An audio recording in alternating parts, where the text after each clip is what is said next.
Okay, welcome everyone. Thanks for joining us at our Longrow virtual tasting, at our first ever virtual festival. So that's exciting for us. And it's it's night 3. Hope you've enjoyed the last few nights. If you have joined in, and if you're interested in watching them, if you haven't before, you can go do so on our YouTube channel. But yeah, let's get introductions out the way. I'm Cara Wilson, and I'm joined here with Grant McPherson. How you doing? And David Allen. Evening. Yeah, so we're just going to be going through the 6 lovely whiskies that have been hand chosen for the festival tonight, and just discussing everything Longrow. I'm sure many of you know a little bit about Longrow already, but Longrow is our heavily peated malt distilled at Springbank Distillery. So I think without further ado, let's just get into our first whiskey. Do you want to take it? Straight into a welcome jam. Yeah. So we're kicking things off with the recently released Longrow 18-year-old.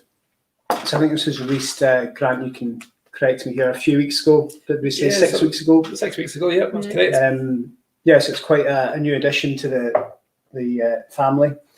It's part of the core range, the 18-year-old, of course. This particular batch is a mixture of casks. We have predominantly sherry, some bourbon, even some rum in there. So quite an eclectic cask mix there.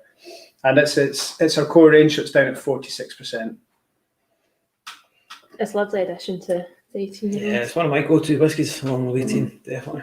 But starting with such a old, Longrow whiskey, well, we've been distilling Longrow since 1973. 73, that's correct. I believe. And so it's got quite a long history, but we're only kind of starting now to put out the 18-year-old. I think this is since 2008, did we say was the 2008, first one? the first. Yeah.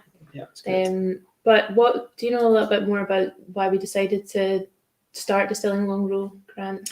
Yeah, well, certainly. They came about with a friendly discussion with the chairman and somebody from Islay saying you can't make sort of peated whiskey off of Islay, and the chairman's like, of course you can. All you need is peats in your kiln. You can just dry the malt the way you want it, type thing. And so we kind of looked about it. And at that point, I think 73, we were buying in a lot of peated whiskey for blending. Blend was a huge part of the portfolio as well back then. So we were buying in peated whiskey, so it would probably make sense just try and do it ourselves. And that's where they came about, and managed to do it ourselves. In the first few years, certainly, it wasn't really planned for going on as a single malt market. It was more for the blending industry. And as it's maturing on, we felt, this is actually a great portfolio type thing to it. Yeah. A little bit unrelated from Longrow specifically, but when did Springbank Distillery kind of move into only single malts? Because obviously it does have a history in selling whiskey to blending companies. Do you know what kind of time period that we started doing? Unfortunately, no. I think Grant, you've been here since 1820. You're expected to know this. You're the grandfather of knowledge. Grandfather of knowledge, right? That's encyclopedia. I'll come back to me in half an hour. We should have pre-discussed that question. This 18-year-old, the nose is great. I remember from doing the tasting notes, somebody used the description of rum-soaked strawberries. And I'm thinking, who in the sales team would use that? Who in the sales team would put their strawberries in rum, Cara? I was thinking that sounds familiar. Yeah, it is rum soaked. Yeah, it's what you'd expect an older Longrow to be. It's quite sort of delicate in comparison to the younger, the non-age statement, for example.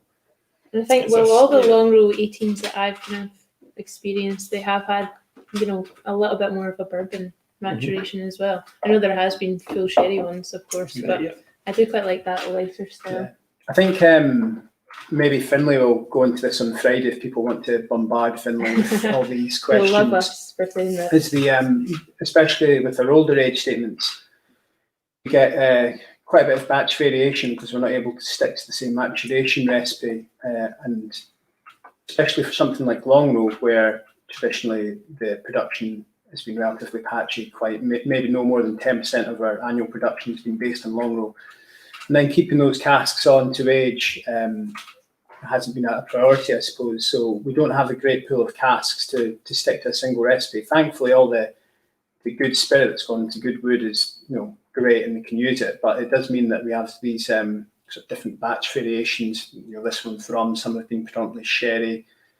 It keeps it interesting as well. Yeah. I mean, Yeah. if you've got because it's a core product, if you've got the core product, that kind of limited core product available, let's say it's always maturing bourbon, and just that wee sort of batch variations from year to year it makes it interesting, and people are interested to see what cask types are What's coming next, yeah.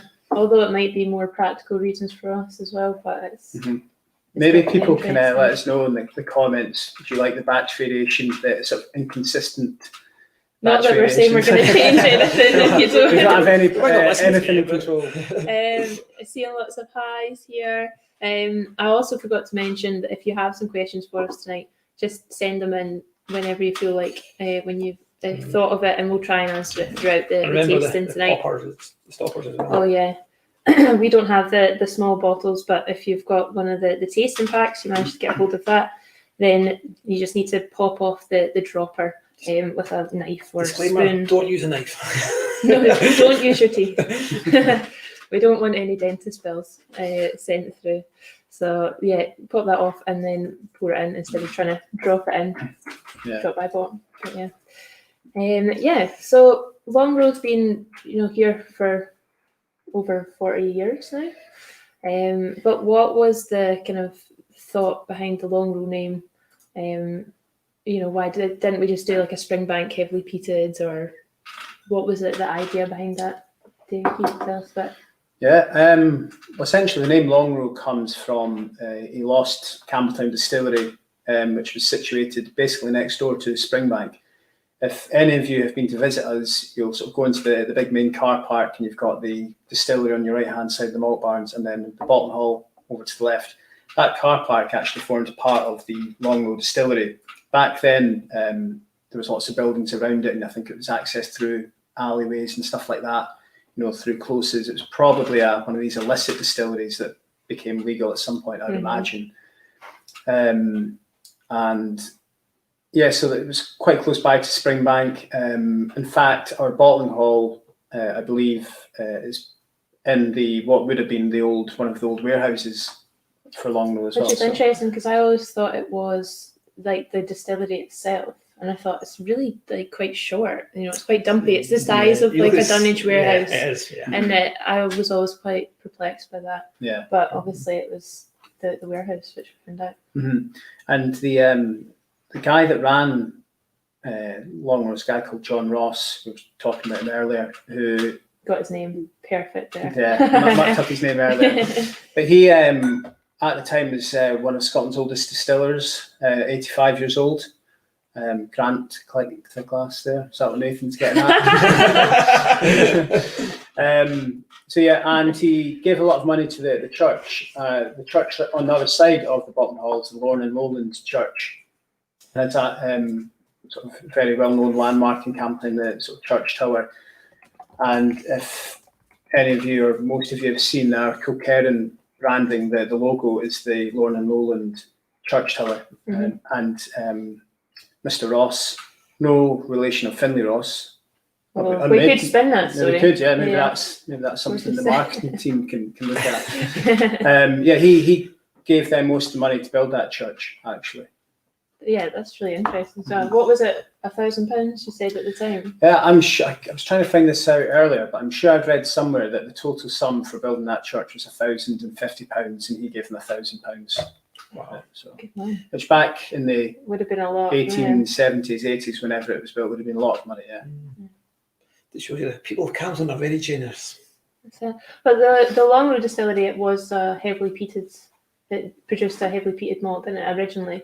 Is that right? I can tell. I need to go and look at Alfred Bernard's notes in that one. Yeah. Yeah, I couldn't say with absolute clarity what the style of peat was, but a lot of the whiskey back then would have been peated, yeah. Mm-hmm.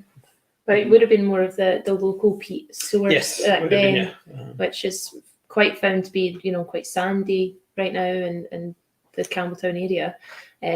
We use our peat source from the north of Scotland, but have we always used it from the north of Scotland, or when did we kind of move to? Certainly in the 60s, we were using a lot of local produce because obviously back then within the Springbank local barley. It was all local peat barley Yeah. used for it. But certainly after that, it was found the peat was quite sandy, and it was preferred getting the peat from elsewhere. And I think, well, we talked about it last night as well, the kind of the peat that we get from the north of Scotland, it's that sweet peat. Do you find that character in Longrow as well?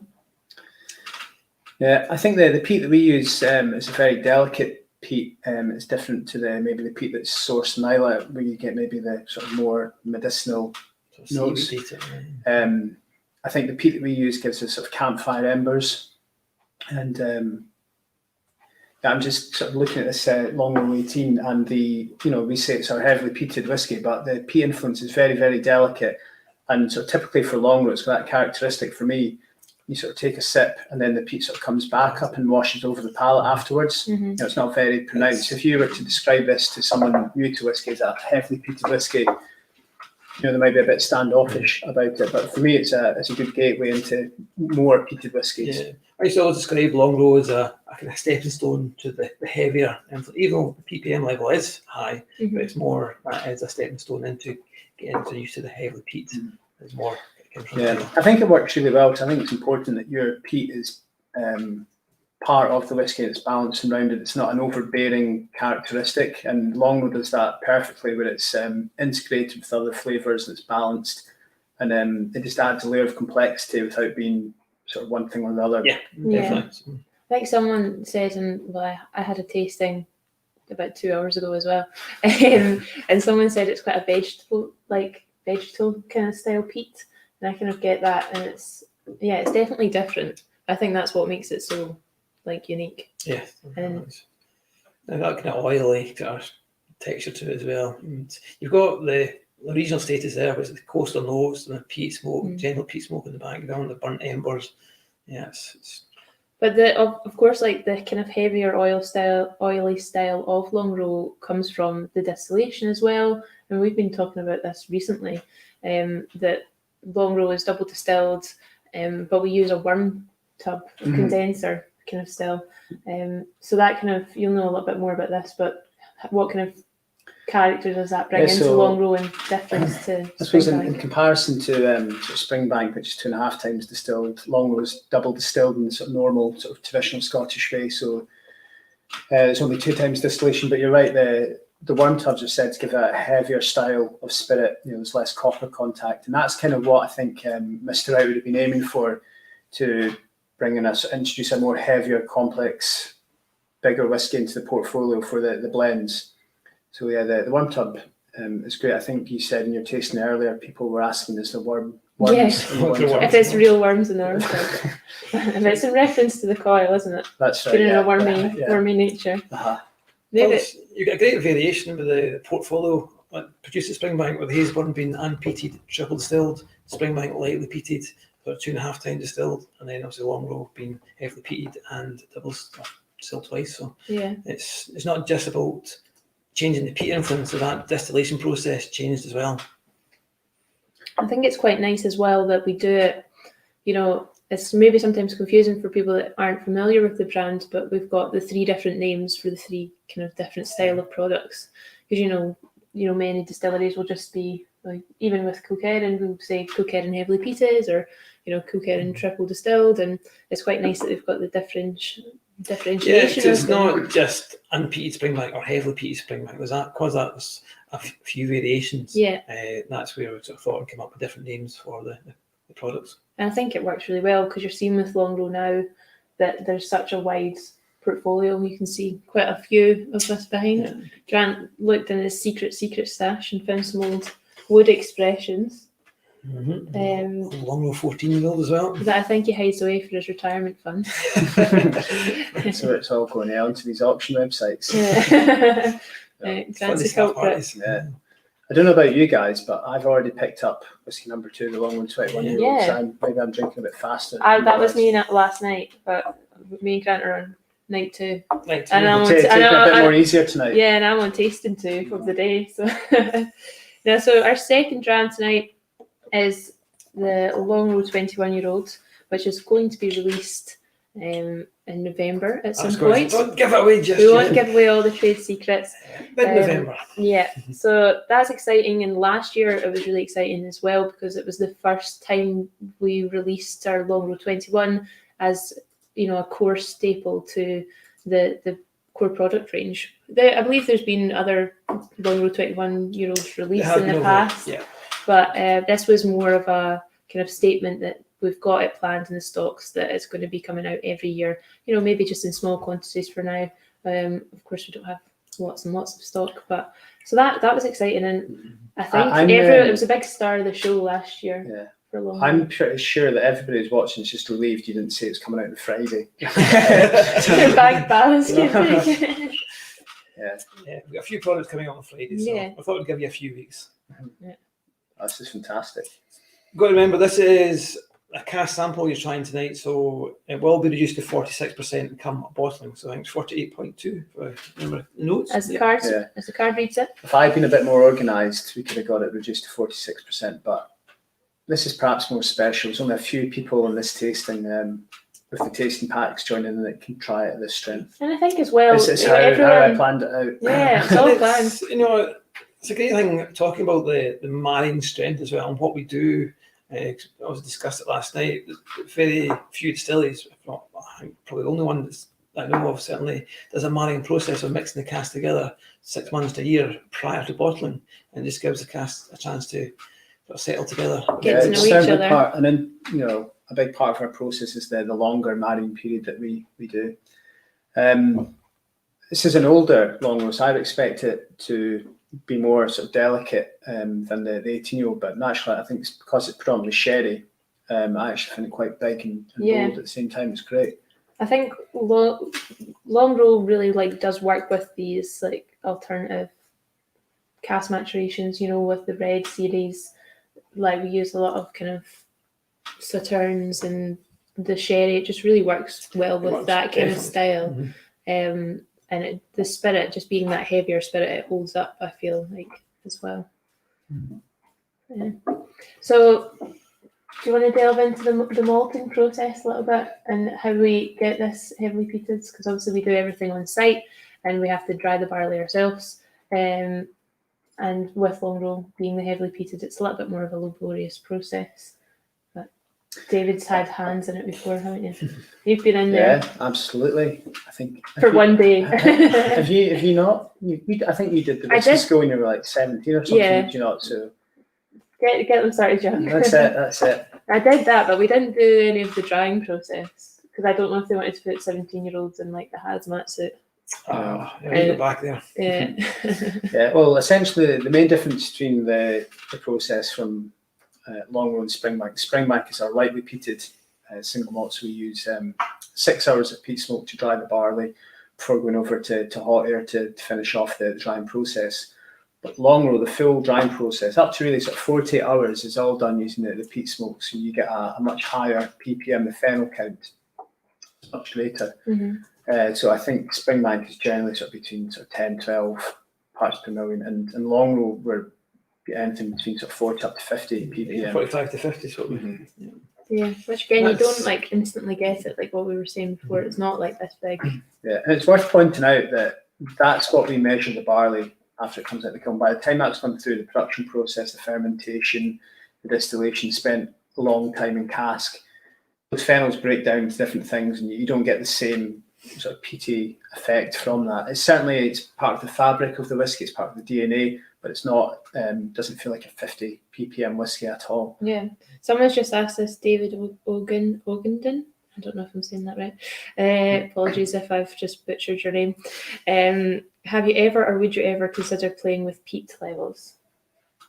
I think one of the things at Springbank, we're quite happy with the process that we have and the end product, and we're almost to the point of paranoia. We don't like changing things in case we change the character of the whiskies that we think are very well respected. Use it in the comparison with the heavily peated Kilcairn came on the market, because when we got the peat from the Bogbean farm and they got the ppm level up to about 85, we're like, well, that's can't use that for Longrow anymore.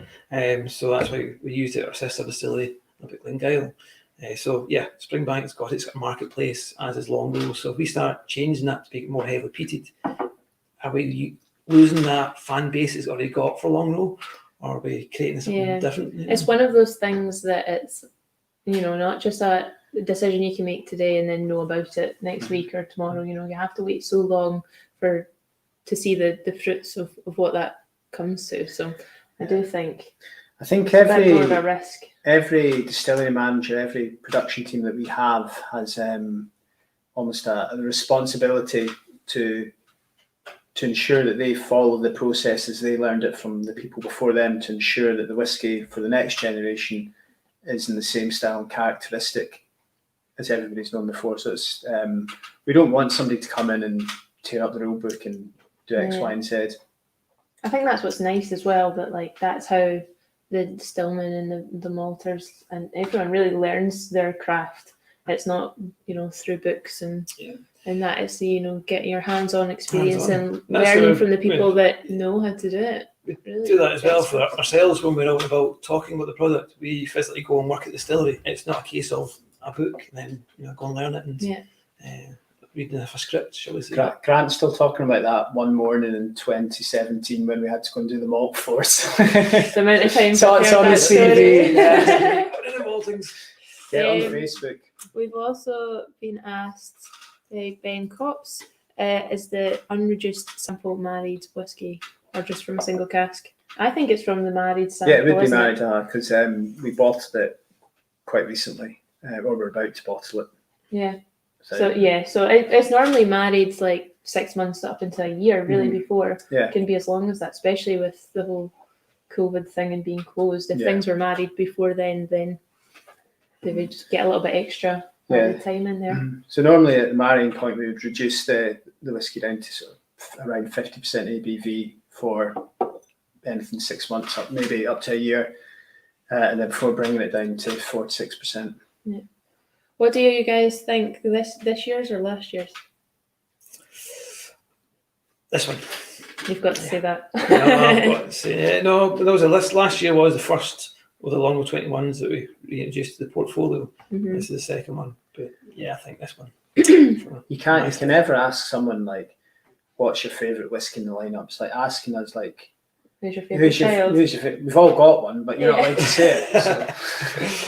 Who's your favourite husband? There's my 2 work husbands with me tonight.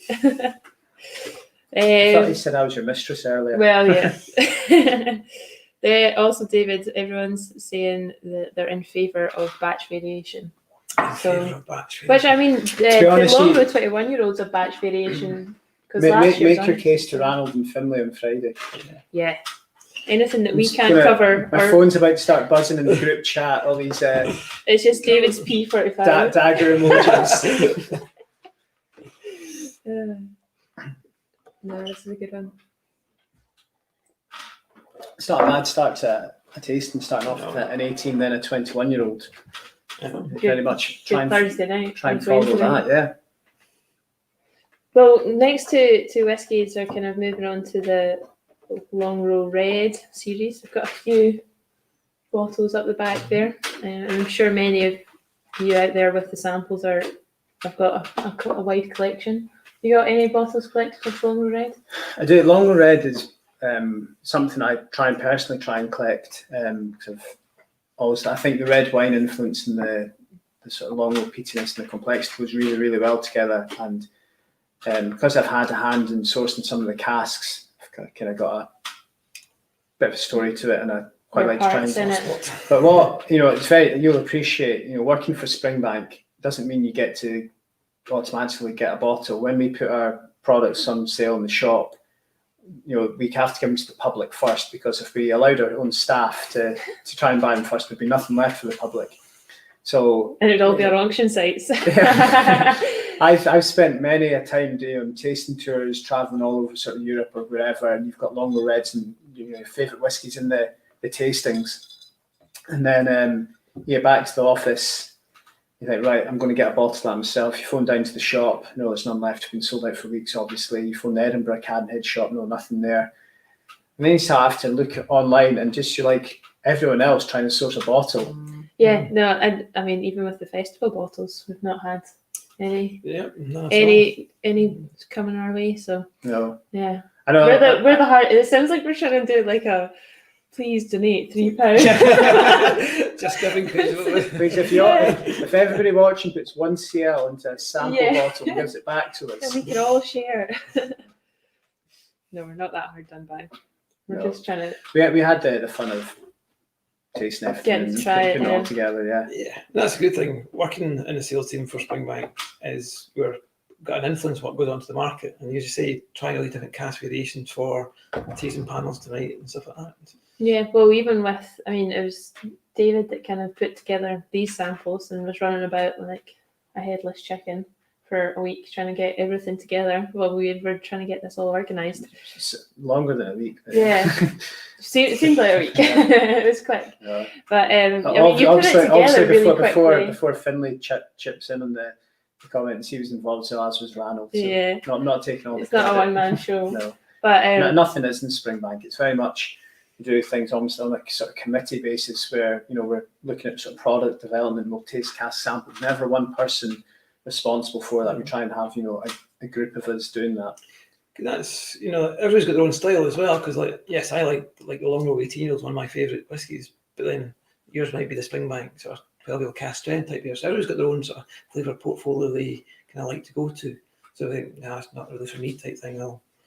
You've got to try and think in the wider picture of what the public wants. I think you do have to kind of put your non-biased hat on, don't you?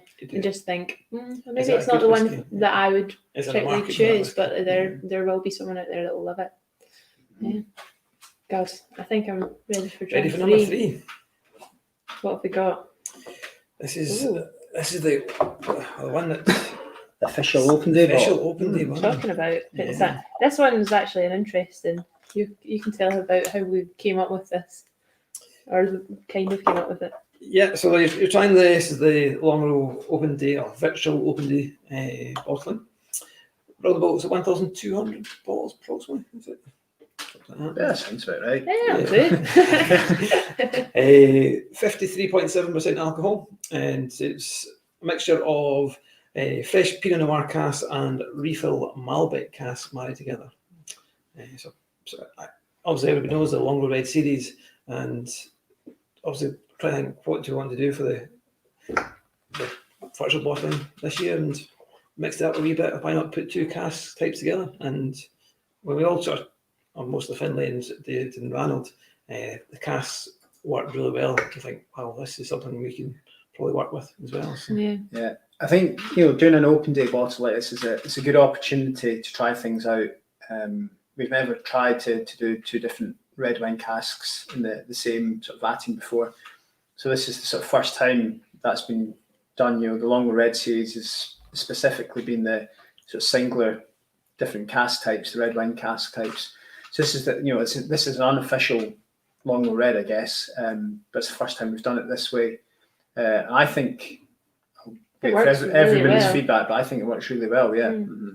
And well, I found it personally interesting when we were it was a little bit dab-handed when we were doing it, but you had a couple of cask samples of different, red wine casks, and I think there was a port as well, just a couple of samples there, and we tried to put them together and not those together, and then we kind of, and it's quite interesting to be part of that process as well. It's quite a fun process to be put together a tasting pack for a virtual malts festival. Normally at open day we do we have maybe new and upcoming releases, single casks, another tasting with looking at cask samples and things like this.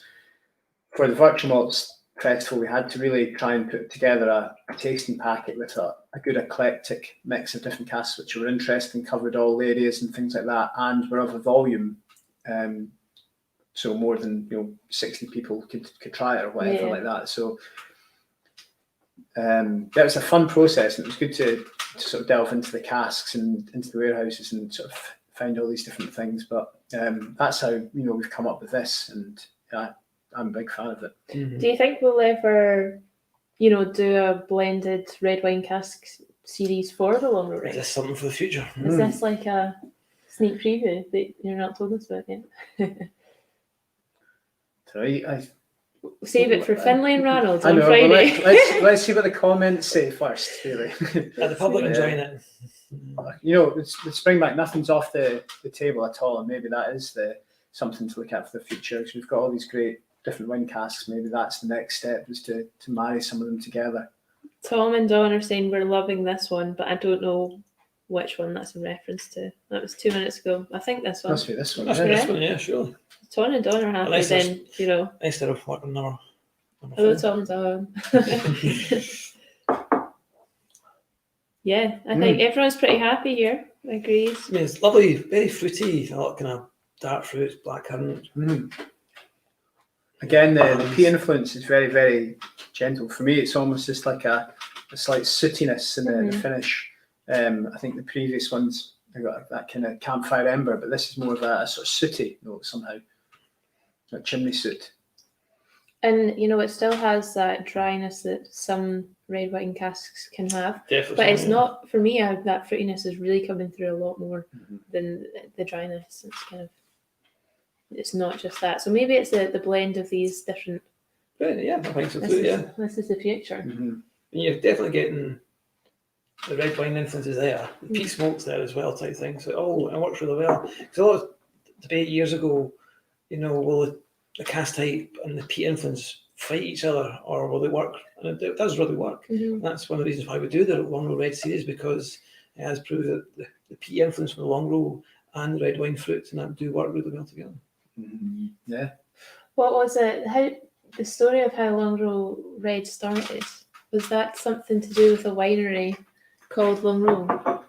I believe you were talking about that the other day, weren't you, Grant? A few people are discussing that, you know, is that we've always done Longrow maturing sort of red wine casks. Because part one of the Wood Expressions range we've done, there was various different cask types of Longrow Red, and that's when we kind of noticed that the Longrow Reds or Longrow maturing red wine works really well, and why not start something like that for a piece of a portfolio? And that's where so the Wood Expressions range that actually brought us into doing a Longrow Red series.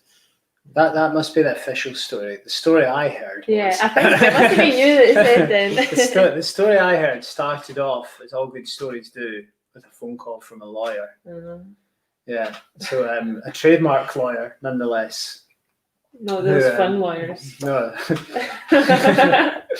So, you know, the story goes that, you know, Mr. Wright got a phone call one day from the lawyer who looks after the trademarks, and he said, we found there's a winery in Australia that's actually just brought out a range of wines called Longrow. It's after sort of a long row of vines for the winery. This is clearly an infringement on your trademark. So do you want us to sort of go to town on this? Mr. Wright, you know, he's a very academic guy. He's very clever. He's went to, you know, Cambridge University. He's a very astute business person. And he's got that good Scottish trait of being, you know, frugal at the right times. He knows the longer he spends on the phone to a lawyer, the bigger the bill he's going to get at the end of the day. So he says to this lawyer, look, leave it with me. Give me the guy's details. I'll look into this myself. So the lawyer gives him the details. So Mr. Wright phones this winery in Australia and says, right, this is Mr. Wright, Springbank Distillery. We own the trademark for Longrow, and we understand you've just brought something out that which, you know, infringes upon this trademark. I think the guys in the winery were like, oh, geez, okay, right, we'll give you the details for our legal team. Mr. Wright says, look, to be honest, we're doing Scotch whisky in Scotland, you're doing wine in Australia. We don't think there's too much of a conflict here. So we're quite happy to let it slide. But it would be really nice if you could send us over some of your red wine casks after you're done with them, and a few cases of wine.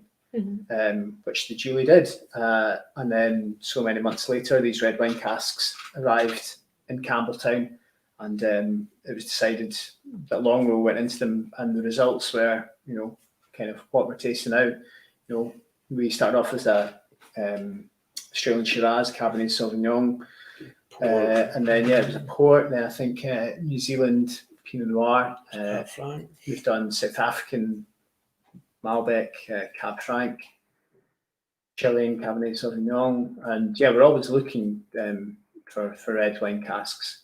Mainly Is that what you plug there? ma- Any connection with mainly wineries? looking for the cases of wine that come with the. Yeah. I mean, yeah, that's the I thing. think The that's one of cases the out, perks that you've had. yeah, certainly. We've always generally got a contact that's put us in contact with the winery, whether it's been, the South African wine cask that we used, our import in South Africa, also had a winery, so it's called the Torren in Stellenbosch, and that means it's Afrikaans for the tower. It's a sort of gravity-fed sort of winery, great wine. But yeah, we went over there. I was over there for a tasting tour, not just specifically to taste wine. For work. Yeah, for work.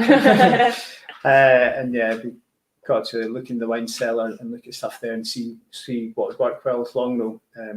But generally speaking, you can't go too wrong with Longrow and the red wine casks. No, it completely stands up. Do you think we'll ever do, I know it's not really Longrow Red, but maybe white wine maturation, or going into like the sweet wines? I know we've got a Sauternes on tonight, but would that ever go under the name of Red, or would it be a wine nothing's series? ever off the table, and we do have these odd casks in the warehouses which are great, but they can be quite frustrating at the same time, because we can find maybe there's something along with a Chardonnay cask which is great, but there's only 2 or 3 casks of it, so it's not enough to do a release.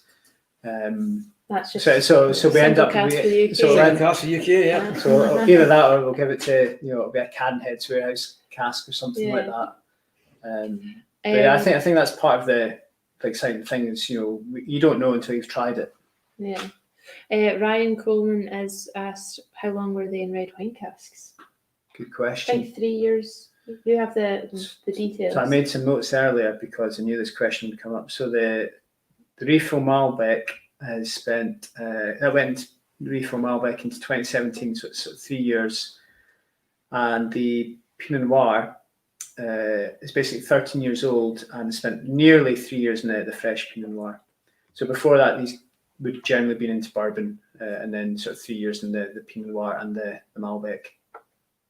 So some 10-year-old and some 13-year-old whiskey. Yeah, but obviously the youngest is 10, so we have to call it 10. This is very popular on the comments just now. The gem of the open bottles. The open date. Make sure if you guys like this, harass Ranald and Finlay on Friday. They've got you. For Ranald and Finlay. But they're going to be taking more of a questionnaire approach to their tasting. So I think we're going to put something up on our social media tomorrow. And if you've got questions that we can't answer, or you just want to ask Finlay and Ranald, to make them as awkward as possible. They love the awkward questions. They love questions. The plan for Friday. So send your questions in. Yeah, lots of positive feedback. Longrow wine finishes are really great. I agree. I think this one works so well. It's just got that unbelievable fruitiness to it. Could just continue this one. Oh, good. We've got many further gems to go on to. Yeah. It's actually quite good to do this, and then the next whiskey we're doing is the upcoming Longrow Red, which is the official release. I'm sure everybody's watching at home has kept a little bit in your glass, so you can do a side-by-side comparison. Cara? I've still got some. Don't panic, mate. I think we've got slightly more than those at home, but we had to try ours before. Absolutely. But yeah. Absolutely. Just make sure it's top quality. Mm-hmm. I don't know if I'm quite ready to move on yet. I'm enjoying it too much. I'll do a side-by-side. Yeah. So, I mean, instantly the whiskey before the upcoming Longrow Red is kind of more creamier in the nose for me. And this one's due to come out in early 2021. Don't ask us official launch dates because we don't know yet. Nothing's been confirmed yet, but no, we know roughly, but there's a lot could go on then. There's a whole pandemic that could get in the way before now. There's things like pandemics, Brexits, goodness knows what.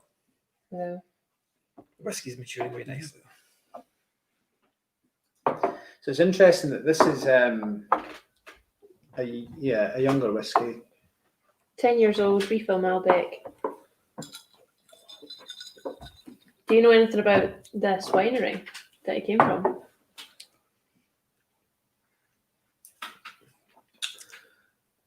Yes. This is the South African winery in Stellenbosch.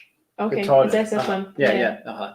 So we did a South African Malbec. So I spent a great night having a braai, as they call it. It's like, we would call it a barbecue, but it's a bit bigger, more extravagant, and more kind of wild. In South Africa, they call it a braai, and there's lots of sort of game meats. So they had lots of sort of game meat overlooking the winery and sort of Cape Town in the far distance as we went through the wine cellar, and had some Longrow next to it. Was this like last year on your trip? Just before you gave me the market, and you were like, "I'm just going to go for a little trip." No, to South this is Africa a few years ago now.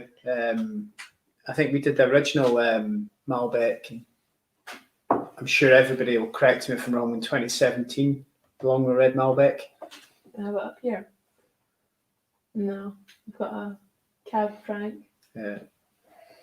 So yeah, it was a few years ago anyway. But a good trip. Sounds amazing though. You've done a few adventurous things with Longrow though. Did you not do something in New Zealand? I'll be doing your bungee jumps as well. Yeah, my bungee jump. So my very first trip to New Zealand, I think it was my first trip. I was in a whisky tasting. I was doing a whisky tasting for a Dram Fest, which is a fantastic sort of whisky extravaganza they have in Christchurch down there. Fantastic there. And I was doing a tasting, and I just told the guys this sort of Longrow Red story as I told everyone else. And this guy, sort of, I could see him sort of looking at me, going, okay, yeah. At the end of the tasting, this guy, turned out his name was called Grant Taylor.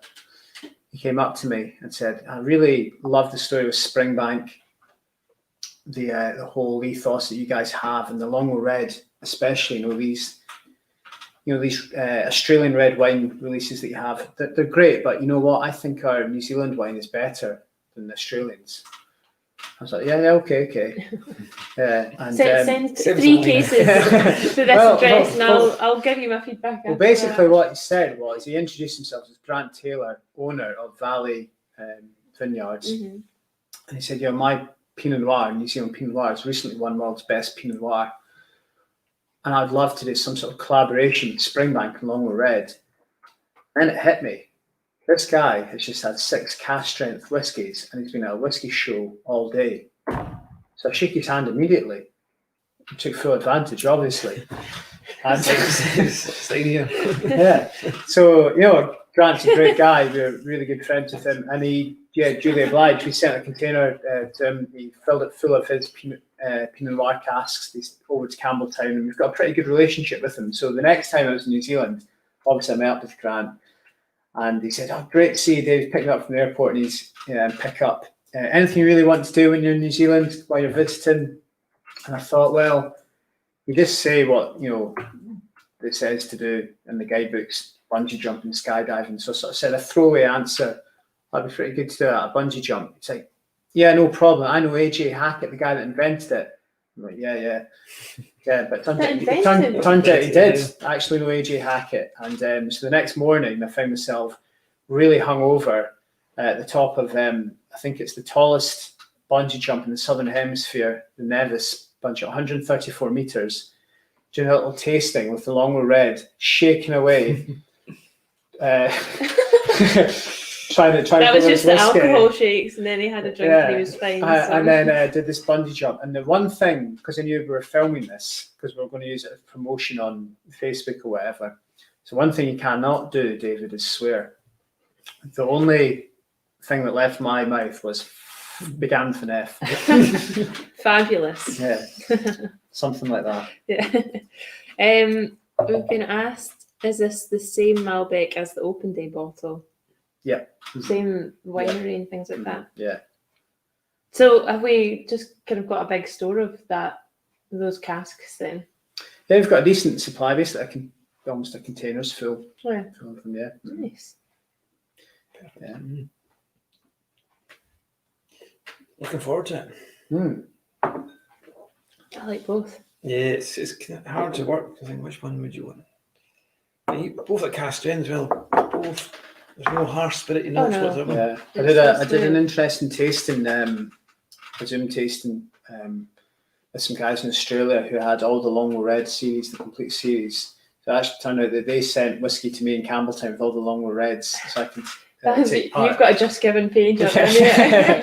Basically, and so we were able to trial the Longrow Red side by side. And I find it difficult to pick like an individual one that I find my favourite. I think they're all very good in their own way, their own characteristics. Some are more sort of tannic, some are more sort of creamy, some more mellow, some more light fruity. But all sort of individually fantastic. I think it's a really good collaboration, Longrow and red wine. Yeah. Well, one of my favourite Longrows was a limited edition that we did 2 years ago, the Longrow 14-year-old sherry. Oh yes. Yeah, I'm sure many of you remember it. But we found this one, which I believe was like the old. I've known it's been there for years, but Well, Grant, I asked you if you had any, and you said yes. So we managed to go away and stock. But it's, it just shows that like Longrow has always worked for that, and we've kind of known that for a long time. that's go back to the Longrow 18-year-old when that kind of first came to the market, and when I tried it, it just reminded me of the Longrow 14. Yeah. I think that was like one of the first bottles I bought. In here. But do we have any plans for expanding the Longrow range past what we've got behind us just now? Because we've got Longrow peated there, and that's kind of more actually a bourbon style. No, it's not predominantly bourbon in the cask maturation varies slightly. Where do we go? Where could we put our range in? Yeah. I don't think there's any sort of plans in the short term, but I'm going to throw a hospital pass over to Ranald and Finlay for Friday. Goodness me, that's it. The list is growing and growing. Yeah, those guys love their questions. So go for it, yeah. But no, I think we've got our sort of short term, medium term planned out pretty well, and I think the range we've got. I think it's quite nice for to see an older age statement from any distillery come onto the market. You appreciate that demand is such that not many distilleries are bringing out older age ranges because they can sell a lot of the whiskey sort of younger anyway. But for us, it's always been about the interesting whiskey, yeah.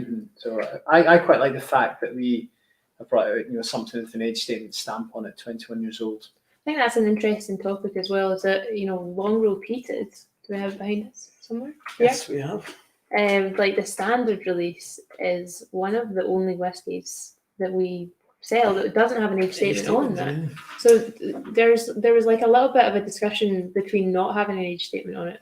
You were probably here for it, Grant. Yeah, that one's.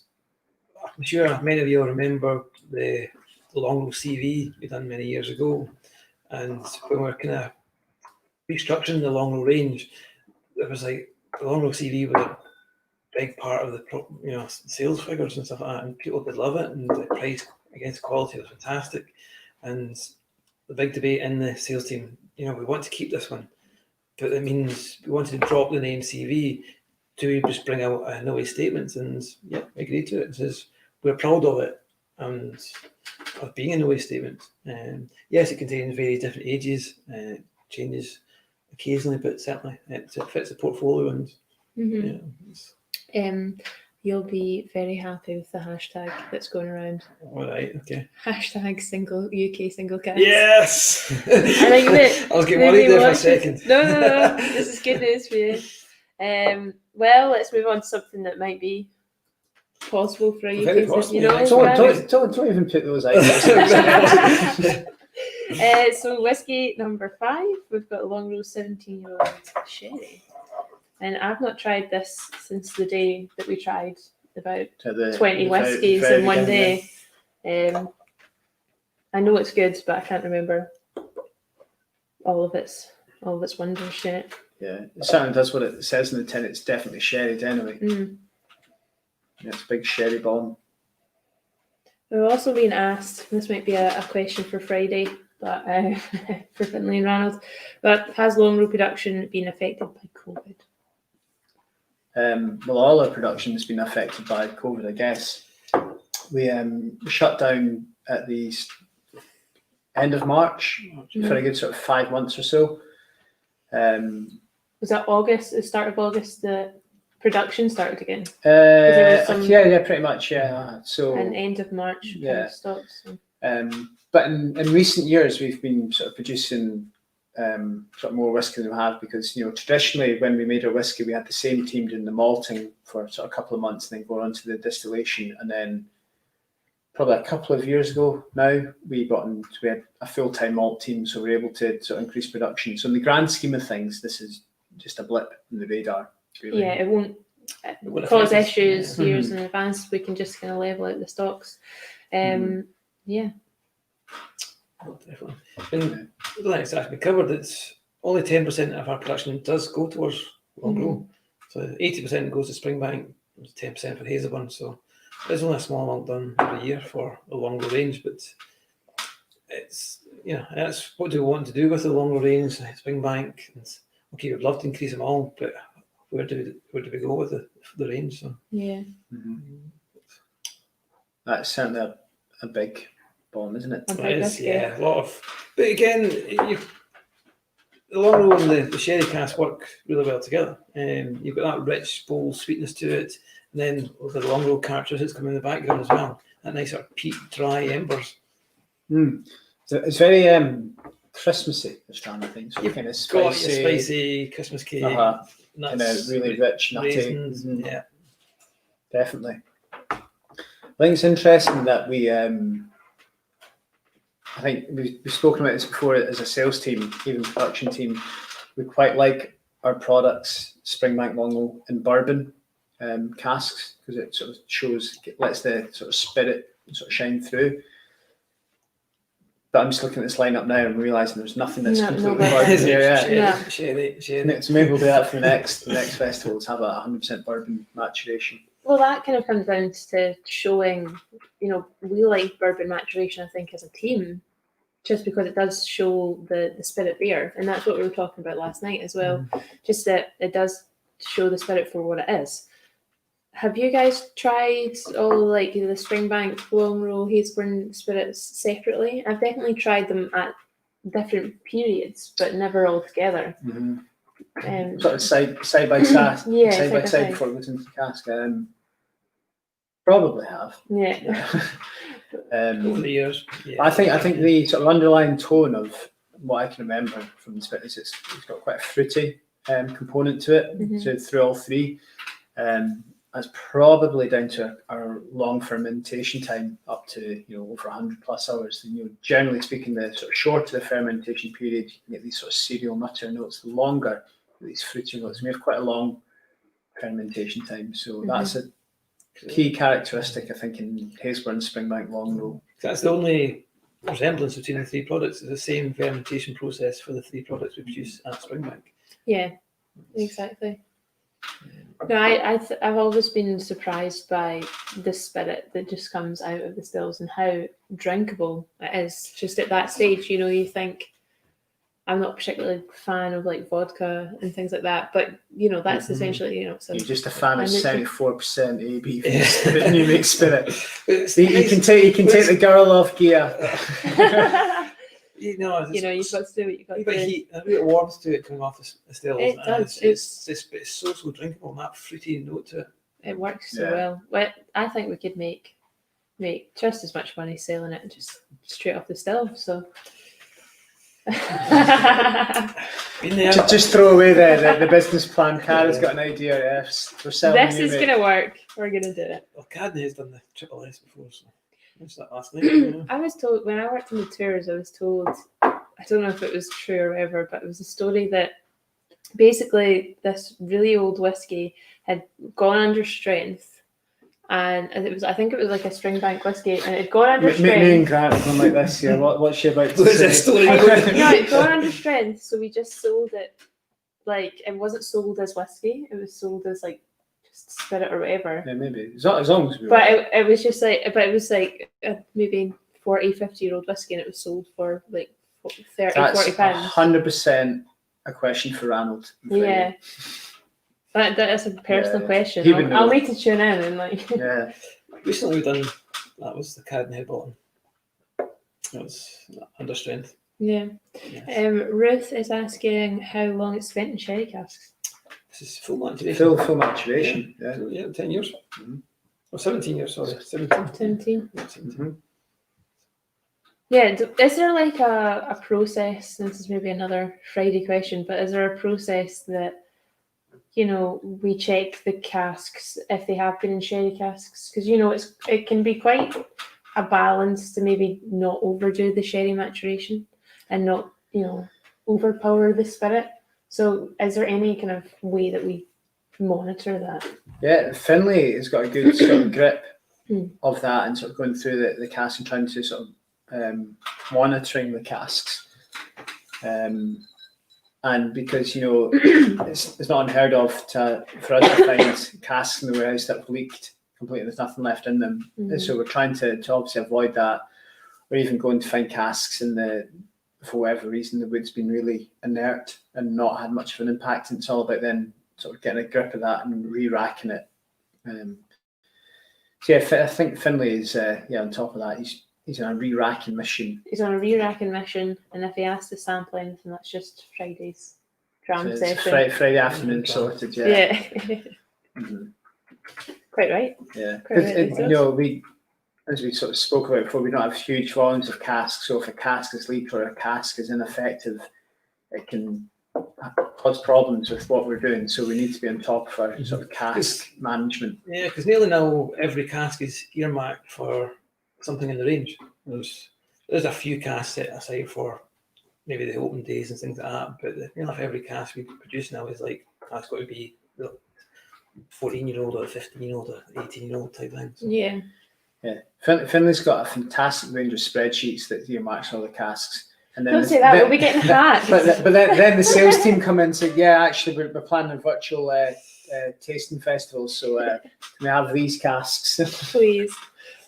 So I think I misunderstood Ruth's question. She meant how long will the sherry be seasoned in the cask? So how, you know, the seasoning process of the casks. Yeah. That's all done with Over in Spain, Miguel Martin. Yeah. I think it's a good question for Finlay, but you're around about a year or so of seasoning. And it's a different process for the types of sherry, I believe. So, like Palo Cortado will be a different length of seasoning for that style of sherry, and then for Oloroso it's different, I think. That might be wrong. I was going to say expand. Tell us more. Yeah. I believe, Finlay went off to Spain and they came back with some sherry knowledge. And we did have that day where we tried some sherries. Yeah, Finlay imparted his sherry knowledge. Finlay gave us a tutorial all about sherry, yeah. So, like Ruth Finlay is absolutely the man to speak to about sherry casks. Yeah. You guys quite love you. That's it. I think the last 10 questions we've just been like, divert to Friday. Yeah. That's it. I was going to say fob off, but yeah, divert. Yeah. I was trying to be nice. But I love it when we get our cask delivery from our sherry cask delivery. It's these guys that drive all the way from Spain, all the way from Jerez, through Europe, or through England, and then all the way down to the Malt to Campbelltown, and they offload the casks. I've been there as the casks have been unloaded, and somebody said, do you guys want to use the toilet to have a cup of tea or anything like that? They're like, no, we go now. And you're like, wow, what have you heard about Campbelltown that's like you're too afraid to leave the orbit of your lorry? They're just desperate to get to the feathers. They're just going for a quick pint in the feathers. They've heard about the feathers from Thursday night. Yeah. You know, they know Thursday night, have a granny night, they're there. They're there. You know. I think grab a granny night's an after show topic. Off here. We've all been in the feathers on a Thursday night. We all know what's going on. Enjoyably so. Yeah. It's where are we now, Cara? I have no idea. now that we've diverted onto I don't know how to grab move a into granny it. in the feathers. I think me and David had a conversation before we came on camera that we can't what is it like, antagonise each other, Yeah. rile each other up Go to off the point where too we off Guys. that we just get inappropriate. So I feel like we're aging that way. So Yeah. Grant, you need to bring Okay, us back so in. the last whiskey of the evening. So this is the 13-year-old Sauternes. So fully matured in Sauternes for the 13 years, 55.8%. Again, it's a cask sample. Again, probably one that's not earmarked for any bottling, but leave in the comments, UK single cask. Hashtag UK single cask. Again, if, you know, you get that sweet peat in this one. You know, a nice sort of sweetness, a lot of dessert wine coming through to it. It's kind of malty cereal notes.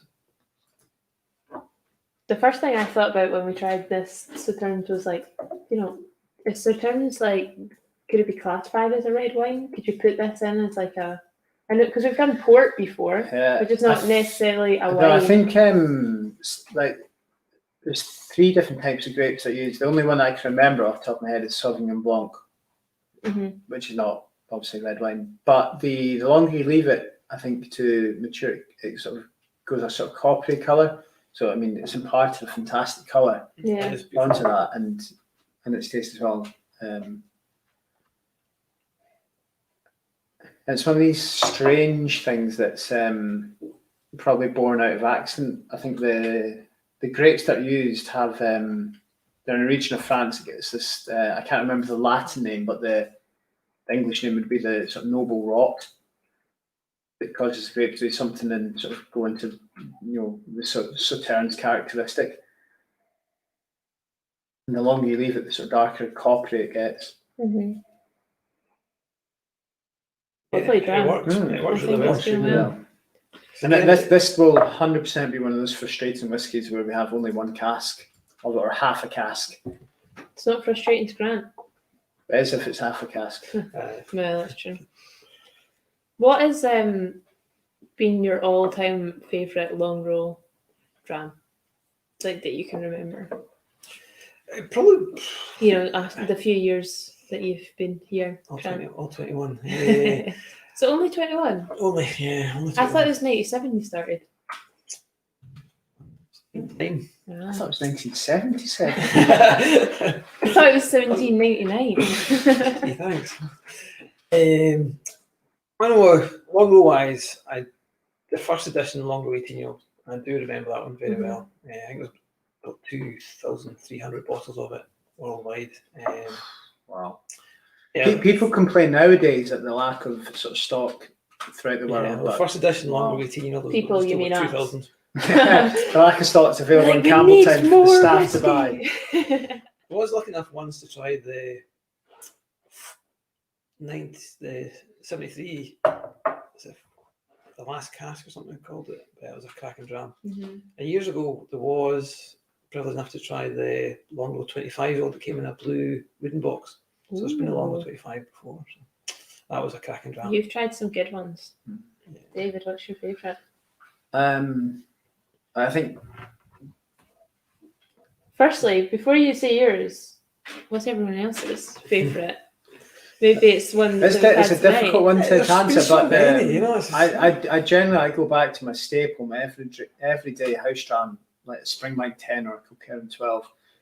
The first time I ever tried Springbank, it was a Springbank 10. It was a youth hostel in Oban after we'd done a day's kayaking, and like the rain stuff, and then we were in there with some Australian backpackers, cracked open a bottle of Springbank 10, poured it round, great night. And for me, it's as much as the memory as the taste, the characteristic. For me, that's what whiskey's all about. You know, when we're making the whiskey here at Springbank Distillery in Campbelltown, you know, it's exported all over the world to China, Japan, USA, New Zealand, all 4 corners of the earth, and it could be drunk at somebody's wedding, funeral, christening, night out. I think that's the amazing thing about our whiskey, that it's a special whiskey for occasions and every day. And you know, I think the guys that when we make our whiskey, we're really, really meticulous about making it the best it possibly can be. Yeah. So whether it's a Springbank 10 or 25-year-old, I think they're all equally, up there. The whiskies are there made for drinking. That's the good Yeah. thing for us. You know, it's people do ask about fancy packaging and boxes and labels and stuff like that. No, it's, What do you mean? What are we talking about? Yeah. Look at this fancy packaging. Have you not seen our Springbank Labels. 21? Get it. no. That box could not You allow know, it. It's people that do want heavy. wooden boxes these days. They want this, you know. But Yeah. do you want to look at it or do you want to drink it? Exactly. Yeah, exactly. That's what's important. Never be afraid to open the bottle. Yeah. Which I think most people that are watching tonight are definitely avid drinkers. Sounds like I'm calling them alcoholics. Apart from the open day bottles that have ended up on auction websites already. Those are the people that aren't watching tonight. Come on, guys. Come on. Right, sorry for bringing the tone down. We've had lots of 1987. Do you remember this one? Someone's actually said my favourite Longrow, which was the Rundlets and Kilderkins. Oh yes, yeah, really fudgy, Mm. thick milk chocolate. Oh, That was No, like you're what I was right. going to say. you're right. The Rundlets and Kilderkins was fantastic. Yeah. All of them. They were all amazing. They're all amazing, but And I've especially never, the Longrow was my favourite out of the three. As I said, you shouldn't. I've had a few drinks now, so I'll declare my favourite child in a minute if you ask me. Yeah. The Longrow Rundlets and Kilderkins was my favourite. I see if anyone has a bottle of Rundlets and Kilderkins, any of them. Oops. There's one in David's. Text me. David's office. What? There's one in David's office. There is not. There is. No, it's just a dummy bottle, Grant. David, God. What use are you as a mistress? I could have done. No, I think that's one thing I've always found when you are away traveling and you go into these shops to see like the people who are selling the whiskey everywhere and have the true passion for it, but they have like these amazing bottlings that you're like, how are they still on the shelf? Yeah, How has this happened? I just don't. I've been in tasting tours and you go and visit retailers in Japan and you're sort of shown the sort of latest sort of 15-year-old or Longrow 18 or something. They're like, oh, I'll let you try this, and they bring out a 1970s Longrow and pour your dram in the shop, and you're like, Oh my God. thank you. Yeah. This This is the wrong way around, but this is everybody's very passionate about our whiskies. And I really enjoyed that. Was just the getting out there and getting to try whiskies that we don't have like in our store that we can try. I can You text. tried the Longrow 14-year-old recently. Yeah. And that was amazing. Yeah. Just like texting you guys, like, do you know what's going on with this? I'm about to do a tasting. When was this released? What's going on? But to get to try those releases is amazing. So That's one thing we miss about the shows because a lot of people do come up. Yeah, you try this, and it generally is maybe an older Springbank stuff like that. So that's amazing. That's Yeah, that's what we're missing from that's this. what we're missing. This is the new norm. Non-live virtual fest. yeah, absolutely. So, well, hopefully, I don't know. I think we're a good 6 months plus away from being able to travel and interact and do whiskey shows and stuff. But hopefully, that's what we look forward to. Whiskey's a very sociable, I think, drink, and it makes our job easy when we go and speak to people who are genuinely interested in it and enjoy the product. And even that we have the fan base that people do come in and they tune in and do come with us in the virtual process as well. I think that's really nice to see that the community is still out there and just waiting for the time that we can do it in person again. Yeah, it'll come though. It will come. It'll be back. Everyone's loving this Returns. Something special. It's one to sit and savour, and Yeah. again, I've not tried it with water, but it doesn't need water. But it'd be quite interesting to see how it works with water. There you go. So if there's any questions coming in, Oh, we've got Bob Miller has all 3 Rundlets and Kilderkins, saving them for a retirement party. make sure you invite us, Bob. Yeah. That'd be good. Yeah, Yeah. up to that. Yeah. Are you looking for a wife or anything just before? Would I do it for 3 bottles of Rundlets and Kilderkins? I'll be your wife for 3 bottles. I was waiting for that. That's quite a process you're going to have to go through as well. Yeah, acceptable. Yeah. And hi to Walter as well. I look forward to be back in Belgium at some point to see the store again. Fortunately, we'll be there for Spirits in the Sky this year, I know. but we will be there virtually. David and I. will be. Yeah, like we genuinely miss Belgium and the show, the spectacle that is Spirits in the Sky. So I hope that it'll be on for 2021. Guys, I'm just going back to the number 4 Longrow Red 10-year-old. I don't know what's happened. I'm getting a lot of banana now. Banana. What one? Number 4. Toffee. Yeah. Like toffee banana. Yeah. It's like a different dram Different to dram. how it was 15 minutes ago. I've left a little bit in all of mine so we can Go back to them. go back to them at some point. Been asked how many tasting packs were sent out. Well, we filled them all. 3 Oh, yeah. million. 3 million? No, there's about 200, was there? For Longrow, yeah, about 200, yeah. All these bottles were filled by the sales team. Hand filled. And Mary Patterson as I well. don't remember you guys being here. I was there. I know you were there. You were there. That was the best thing, I think. We saw on Facebook Oh yeah. that apparently Springbank had outsourced the mail order to Paisley. No, this is your mail order team plus with the Canheads team, more of the sales team, I Patterson. We were there from like 8 in the morning to all day. It was like a every couple of day. weeks ago, 2 weeks ago. Yeah, to get all these orders out all over the world. And even to fill the tasting packs and label them off. Yeah. And But we took that as a sort of not a badge of honour that people assumed that we'd outsourced it to someone in running so Paisley. smoothly. Yeah. yeah. It was actually a good process though, because we got to, a lot of us have been working from home, so it was nice to come in and see everyone at some capacity. We all have to wear our masks, but Yeah. you know, it was really nice to get in and see everyone and do that. It was an enjoyable experience, you know. We were all our little sales team, delicate fingers of paper cuts and stuff How like many? that. I had about 8 plasters. Finlay will make you go and fill out the accident book. So. I felt we've never gone through so many plasters because we're all just delicate little flowers. Yeah. Especially Cameron McGeeky. Nope.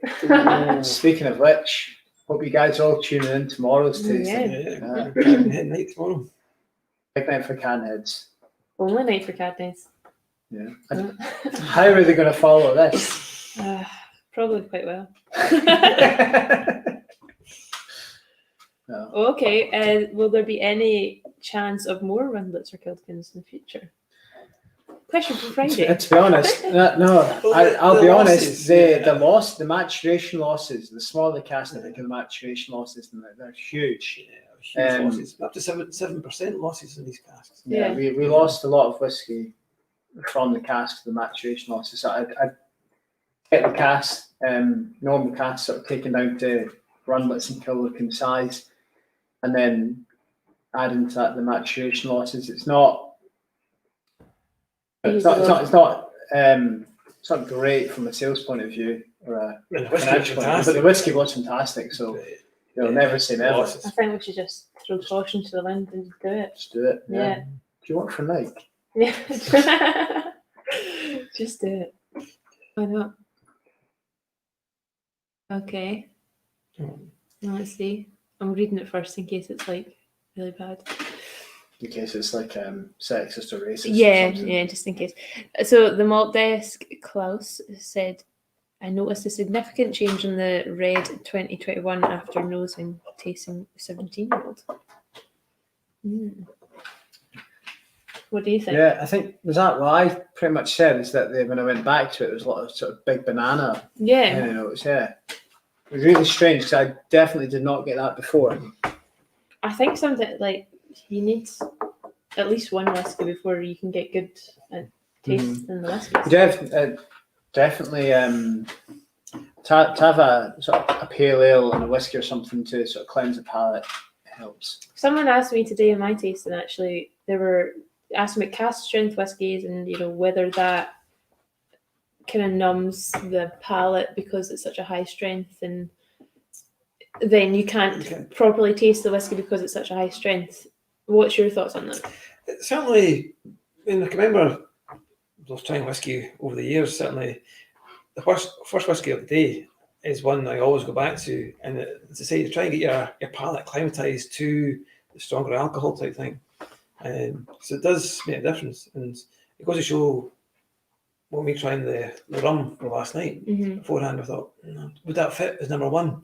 You're trying to do the sort of thing we're trying to do tastings like this. You're trying to think what whiskey will work after the last one type idea, so you can build on the flavour profile and get everything. And that's what it's nice to go back to them just now, but we've kind of built up to the flavour profile. So you've got to think in that as well, to think when you're doing tastings, what whiskey will work after the last one you've drunk. And there's definitely a point where you've drank too much whiskey and you can't taste the whiskey anymore. I think there's also, like, before that, you need to have the first one. That kind of gets the palate ready. Yeah, you're exactly right. Definitely. Yeah. There's a lot of tastings or shows I go to, and people come up, and some of the shows I do, it's like little dram tokens, and they're like, I can see people saving them for the last dram of the day. And I'm like, you're keeping your token for the last whiskey? Yeah. I says, well, you're probably best using it maybe halfway through to appreciate. There's no point in keeping, let's say, trying something like 21 or Springbank or something. Can't I bloody remember it? Try it halfway through the tasting when your palate's still working and you'll remember it. No, I agree. Ian Sunderland's asked, where did Longrow go between 1978 and 1987? But I think maybe instead of just thinking figures, there's been quite an infrequent production of Longrow. Certainly, 73 is when it first started, and then done a wee bit in 1974.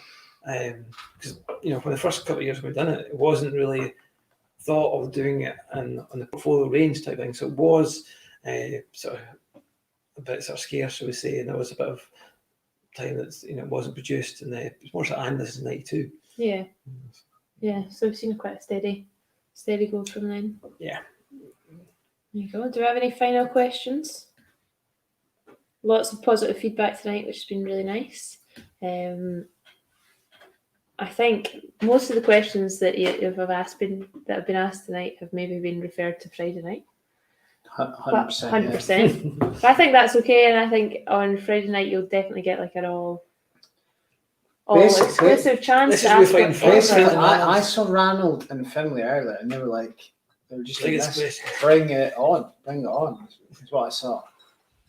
I think that's exactly what they're doing. Yeah. Not even any work anymore. They're just like, bringing it on. The text message we're going to get after this. I was just checking. I was like, oh, God. Goodness me.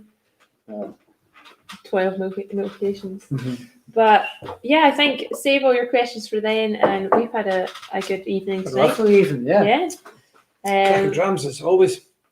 Yeah, but I think we'll see you on Friday night. We'll be joining in for a few drams, and keep enjoying Longrow as we will.